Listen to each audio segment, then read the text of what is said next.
Would you believe that a single 4-digit code could be the sound of an 8-year marriage shattering into a million jagged pieces?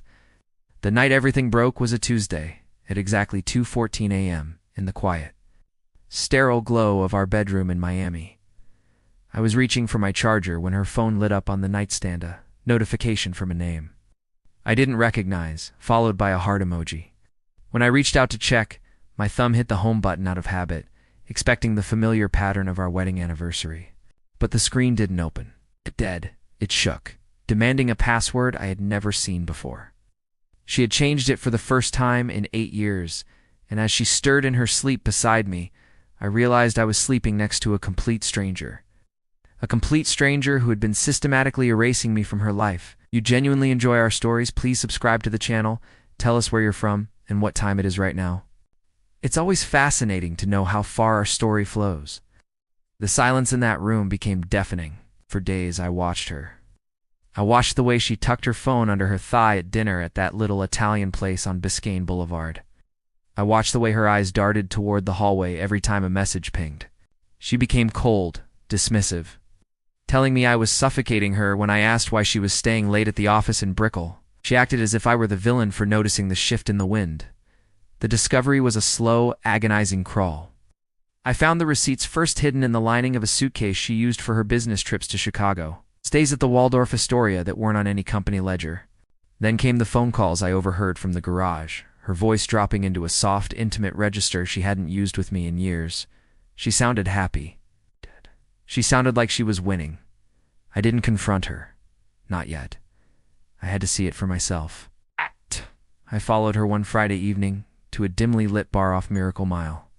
I sat in my car, heart hammering against my ribs, and watched as she stepped out of her SUV and into the arms of a man who looked like he owned the world. He was smug, leaning down to kiss her with a possessive entitlement that made my stomach turn. They looked perfect together. That was the night the loyal husband died, and the strategist was born. I spent the next 3 months gathering every scrap of evidence. I hired a private investigator who tracked them from high-end hotels in Dallas to a beach house in Malibu. I synced our shared cloud accounts, covering deleted messages that detailed their plans to phase me out once her inheritance cleared next year. They laughed at me in those texts. They called me a placeholder.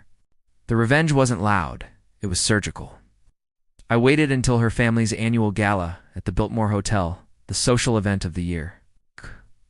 While she stood on stage, basking in the spotlight and her own perceived untouchability, I ensured the tribute video I had prepared played on every screen in the ballroom. It wasn't photos of our marriage. It was the GPS logs, the hotel receipts, and the crystal-clear footage of her and him in that parking lot. The silence that followed was the most beautiful thing I've ever heard. Her face went from arrogant to ashen in 3 seconds. Socially, she was vaporized. Legally, my lawyers had already filed the papers, citing the ironclad prenuptial clauses her own greed had made her forget. She left that ballroom with nothing but the clothes on her back and the burning gaze of everyone she had ever tried to impress. Now I sit in our house, my house, in the quiet dark. The locks have been changed.